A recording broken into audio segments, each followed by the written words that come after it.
Hello everyone, let's read the question first.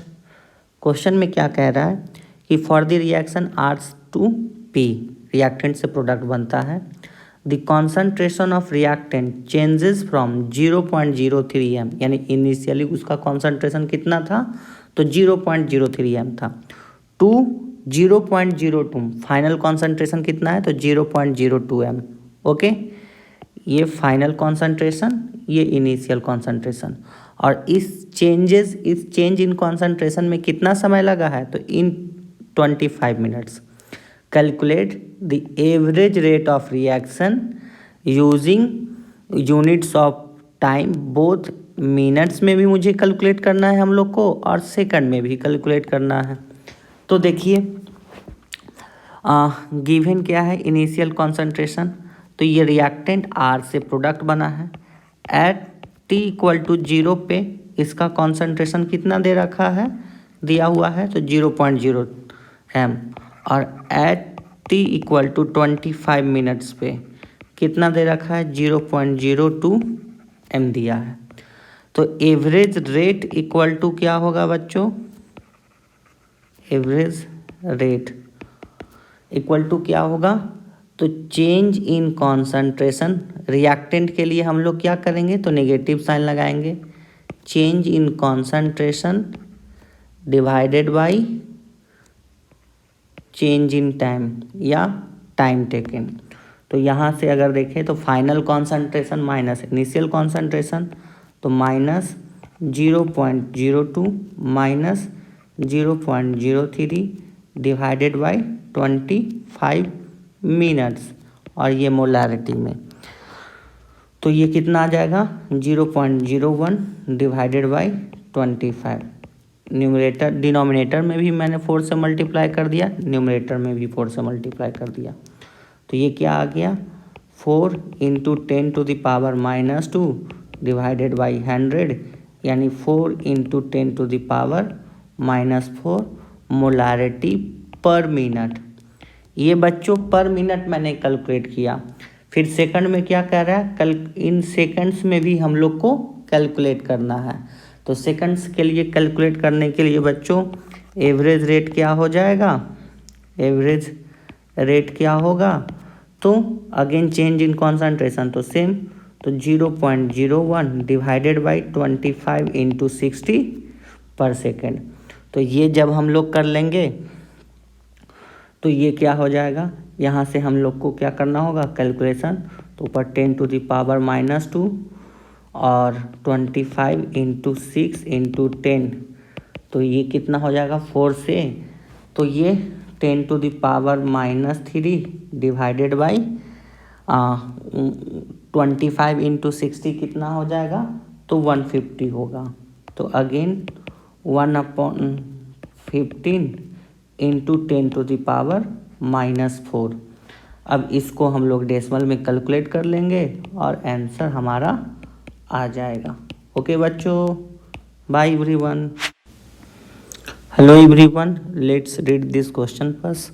In a reaction 2A, reactant 2A gives a product, okay, and the concentration of A decreases from 0.5 mole per liter to 0.4 mole per liter in 10 minutes. Calculate the rate during this interval. तो इस problem को बच्चों solve करने के लिए क्या करना होगा, first of all I am writing the reaction, okay, और एट टी इक्वल टू 0 पे, एट टी इक्वल टू 0 इसका कॉन्सेंट्रेशन कितना था 0.5 मोल पर लीटर था, 0.5 मोल पर लीटर, और at T equal to 10 minutes में इसका कॉन्सेंट्रेशन कितना है तो 0.4 मोल पर लीटर। तो इसका एवरेज रेट कैलकुलेट करने के लिए क्या होगा, क्या फॉर्मूला होगा, या रेट ऑफ रिएक्शन के लिए क्या लिखेंगे तो -1/A del A upon del T, ये करेंगे है ना। तो अगर डेल A यानी change in concentration of A, तो अगर मैं कैलकुलेट करूं तो -1/2 चेंज इन कॉन्सेंट्रेशन इसका क्या होगा, तो 0.4 minus 0.5 divided by change in time, तो 10 मिनट्स माइनस 0 मिनट। ओके, तो ये क्या आएगा, minus minus into minus plus 0.1 divided by 2 into 10। तो इसको हम लोग बच्चों सॉल्व करेंगे तो क्या आ जाएगा, 0.5 into 10 to the power minus 2 mole पर लीटर पर मिनट आएगा। इसको और फर्दर हम लोग कर ले तो 5 into 10 to the power minus 3 mole पर लीटर पर मिनट आंसर आएगा। ओके बच्चों, bye. Hello everyone, let's read this question. For a reaction A plus B gives product and the rate law for this reaction is given, that is rate equal to K into A to the power half and B to the power 2. Then what is the order of reaction? इस problem में order of reaction पूछा है। तो इसके लिए rate law बच्चों क्या दिया है, तो रेट इक्वल टू के ए टू द पावर 1/2 और बी टू द पावर 2। तो आप लोग पहले या थोड़ा सा पढ़े होंगे, अगर नहीं पढ़े हैं तो यहाँ पे थोड़ा सा ध्यान दीजिए कि रेट इक्वल टू क्या होता है, K into A to the power X B to the power Y, जहाँ पे एक्स क्या होता है, order of reaction with respect to A, and Y क्या होता है, order of reaction with respect to B, और दोनों का सम क्या होता है, X plus Y equal to 1 मान लेते हैं। तो this is overall order of reaction. Okay, तो अब अगर मैं यहाँ पे overall order of reaction calculate करूँ तो क्या होगा, n equal to X plus Y. X का वैल्यू क्या है 1/2 और y का वैल्यू क्या है 2। तो दोनों को ऐड करेंगे तो क्या आ जाएगा 5। एलसीएम लूँगा तो एलसीएम 2 1 + 4 ये क्या आ जाएगा 5/2। तो order of reaction will be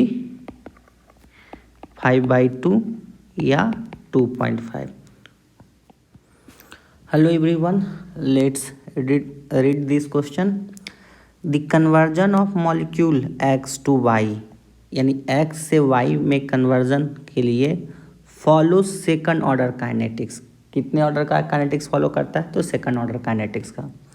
if the concentration of x is increased 3 times, x का कॉन्सेंट्रेशन 3 टाइम्स क्या किया गया है, इंक्रीज कर दिया गया है, then how will it affect the rate of formation of y।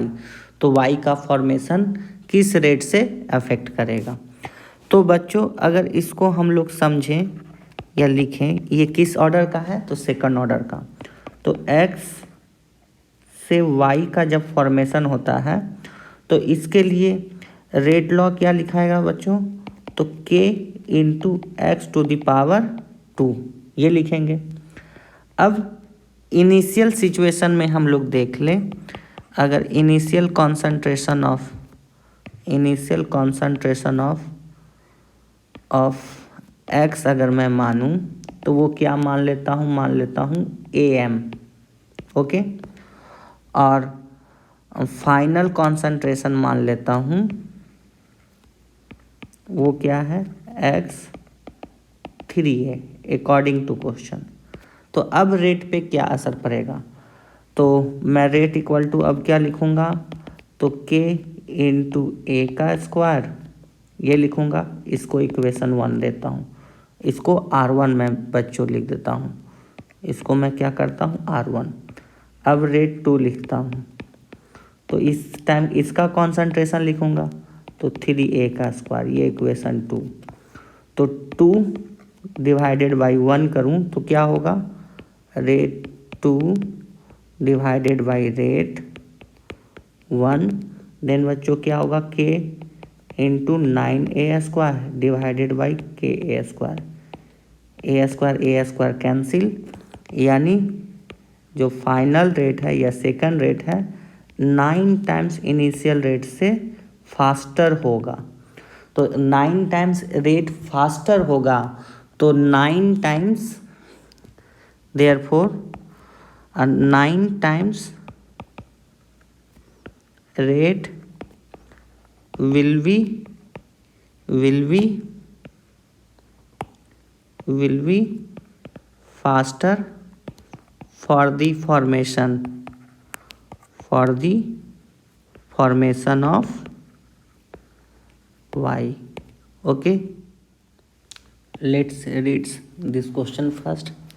A first order reaction has a rate constant 1.15 into 10 to the power minus 3 per second. How long will 5 gram of this reactant take to reduce to 3 gram?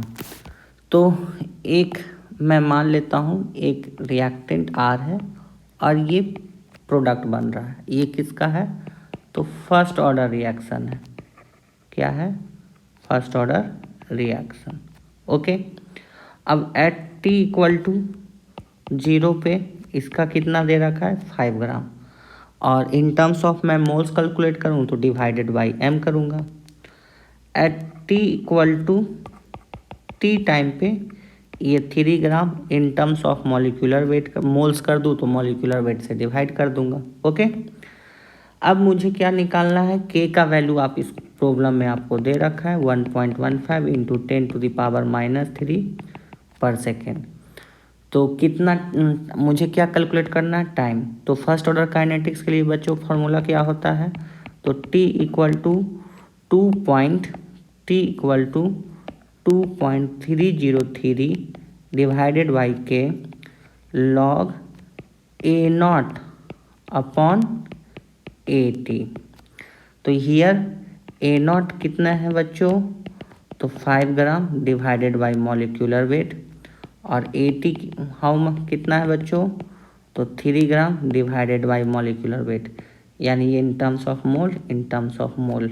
Okay, और ये even बच्चों मोल पर litre concentration term में होना चाहिए, तो हम लोग क्या करेंगे? V वॉल्यूम से भी डिवाइड कर देंगे, V वॉल्यूम से भी डिवाइड कर देंगे। तो ये क्या हो गया? मोल पर लीटर।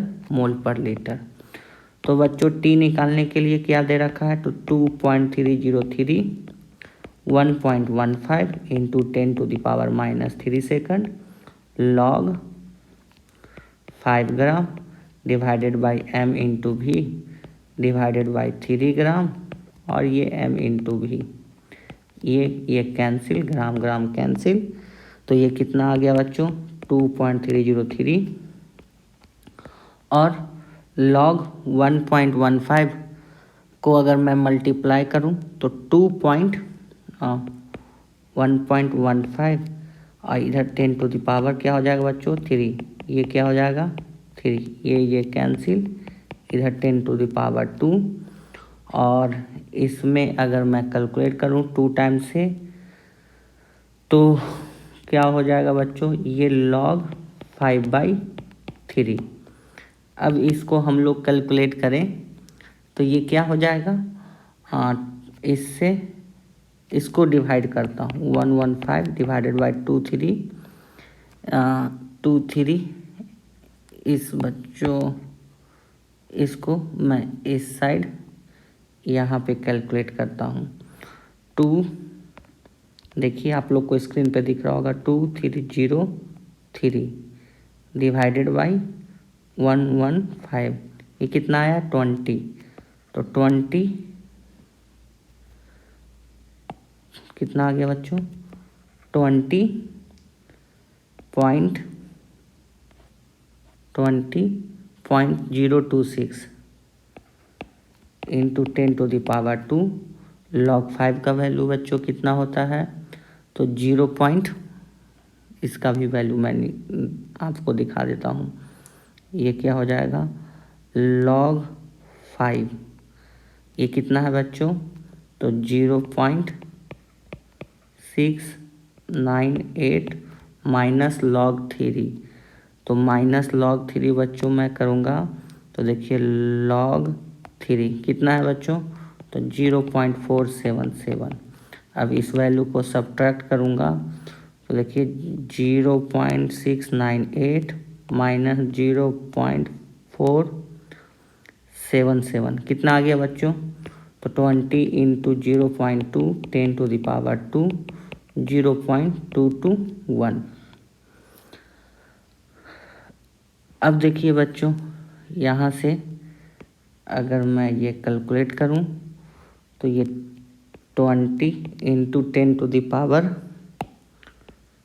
सॉरी बच्चों, 20, ऑलमोस्ट इसको 20 लिख सकता हूँ, इंटू 10⁻² इंटू 0.221 2, तो ये 2 हो जाएगा, ये 4 होगा, ये 4 होगा, और ये 10⁻³ है 0. ये कितना आ गया? 442 सेकंड आंसर आएगा बच्चों। Okay, hello everyone, let's read this question first. Time required to decompose SO2Cl2 to half of its initial amount is 60 minute. मतलब इसमें आपको क्या टाइम दे रखा है? टी हाफ, टी 50% दिया हुआ है बच्चों। If the decomposition is a first order reaction then calculate the rate constant. आपको इस प्रॉब्लम में क्या दिया हुआ है? तो टी हाफ दिया हुआ है, that is 60 minutes. Okay, find क्या करना है? के। और ये किस ऑर्डर का रिएक्शन है? तो ये फर्स्ट ऑर्डर रिएक्शन है। तो फर्स्ट ऑर्डर रिएक्शन के लिए टी हाफ के लिए हम लोग क्या फॉर्मूला देखे थे? तो T half equal to 0.693 upon K. तो के इक्वल टू क्या आ जाएगा? 0.693 डिवाइडेड बाई 60 पर मिनट। ओके, तो पर मिनट ये हो गया, तो 0.693, 6 इंटू 10, 6 से डिवाइड करूँगा तो 0.112, फिर 1 एंड सो ऑन। तो ये क्या हो जाएगा? 0.0112 minute. Okay, let's read this question first. क्या कह रहा है question? What will be the effect of temperature on rate constant. तो रेट कांस्टेंट पे इफ टेम्परेचर का क्या इफेक्ट होगा? तो टेम्परेचर का इफेक्ट समझने के लिए बच्चों हम लोग क्या जानते हैं? तो आर्हेनियस इक्वेशन। वो क्या है? तो आर्हेनियस इक्वेशन क्या है? तो K equal to A into e⁻EA/RT, ये है। अब बच्चों देखिए क्या होगा कि हम लोग as we increase the temperature,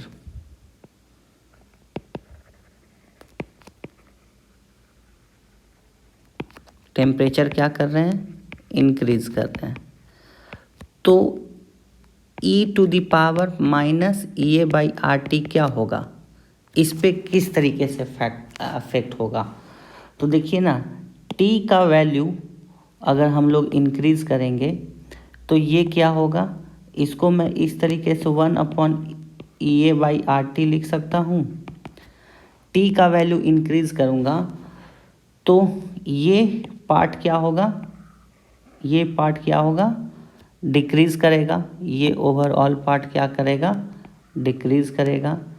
और ये डिक्रीज करेगा तो ये पूरा पार्ट, इस पूरे पार्ट को मैं क्या बोल सकता हूँ कि इसका पार्ट डिक्रीज होगा। तो ये 1 अपॉन ये क्या करेगा? इंक्रीज होगा। ये पूरा 1 अपॉन EA/RT इंक्रीज करेगा, और दिस पार्ट इंक्रीज करेगा। तो ये रेट कांस्टेंट क्या हो रहा है? K equal to A into -EA/RT। तो टेम्परेचर इंक्रीज करते हैं तो इसका ये पार्ट भी क्या होता है? इंक्रीज करता है। ये इंक्रीज करेगा तो रेट कांस्टेंट भी क्या होगा? इंक्रीज होगा। तो हम लोग किस फैक्टर से कैसे डिपेंड कर रहा है, तो टेम्परेचर इंक्रीज करने पे रेट कांस्टेंट क्या हो रहा है, इंक्रीज हो रहा है। Okay, let's read this question first. The rate of chemical reaction doubles for increase of 10 Kelvin in absolute temperature from 298 Kelvin. Calculate activation energy. तो प्रॉब्लम क्या दे रखा है कि टेम्परेचर कितने केल्विन से रेज हुआ है, तो 10 केल्विन से। तो इनिशियल टेम्परेचर कितने हैं बच्चों, 298 केल्विन। फाइनल टेम्परेचर कितना है, तो 10 केल्विन ऐड कर दूंगा, तो 10 केल्विन ऐड करूंगा तो क्या हो जाएगा, 298 प्लस 10 केल्विन ऐड होने से 308 केल्विन, ये फाइनल टेम्परेचर। और 10 डिग्री सेल्सियस का रेज होता है तो रेट कांस्टेंट कितने टाइम हो जाता है, 2 टाइम्स इंक्रीज करता है। तो रेट इंक्रीज करेगा तो रेट कांस्टेंट भी इंक्रीज कर रहा होगा। तो ये क्या दिया हुआ है, 2 टाइम्स K1 दिया हुआ है, मतलब K2 upon K1 equal to क्या है बच्चों, तो 2 है। इस बात को ध्यान रखिएगा। अब हम लोग के पास एक्टिवेशन एनर्जी कैलकुलेट करने के लिए बच्चों क्या फॉर्मूला है, तो log K2 by K1 divide equal to EA upon 2.303 R log 1 upon T1 minus 1 upon T2। अब इस एवब डाटा को हम लोग प्लेस कर देंगे।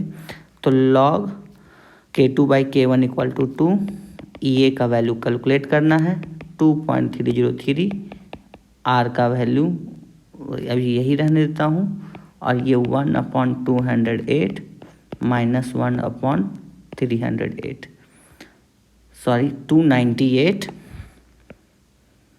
298 माइनस 308। अब इसका EA का वैल्यू कैलकुलेट करूँगा तो अभी भी मैं log 2 लिखता हूँ, EA अपॉन 2.303 R, और इसका कैलकुलेशन करूँगा तो 298 इंटू 308, और ये कितना आ जाएगा, 308 माइनस 298। ओके, और ये क्या हो जाएगा, तो EA equal to log 2 2.303 log 2 into R का value 8.314 into 298 into 308 divided by 10 होगा। तो 2.303 और log 2 का मल्टीप्लिकेशन कितना आएगा, तो 0.693 इंटू 8.314 298 308 डिवाइडेड बाई 10, और इन सब का कैलकुलेशन करेंगे तो कितना आ रहा है बच्चों, तो 5288828 जूल आ रहा है। तो इसको मैं क्या लिखूँगा, तो 52.8 किलो जूल, ये जूल पर मोल, तो किलो जूल पर मोल आएगा। Let's read this question first. The activation energy for the reaction twice HI gives H2 gas or I2 gas is 209.5 kilojoule per mole at 581 Kelvin। इस रिएक्शन के लिए activation energy कितना दिया हुआ है, तो 209.5 किलोजूल पर मोल, कितने केल्विन पे, तो 581 केल्विन पे। हमें क्या कैलकुलेट करना है, तो calculate the fraction of molecule of reactant having energy equal और ग्रेटर देन एक्टिवेशन एनर्जी। तो बच्चों ये बात ध्यान रखिएगा जो मैं बता रहा हूँ, क्या, तो out of total molecules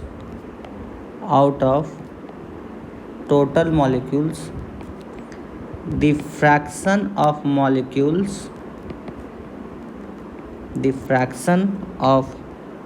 molecules having energy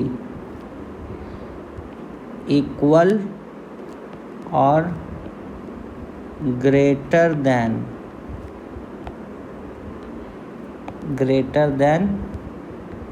threshold energy, greater than activation energy is given by बर्थोलेट फैक्टर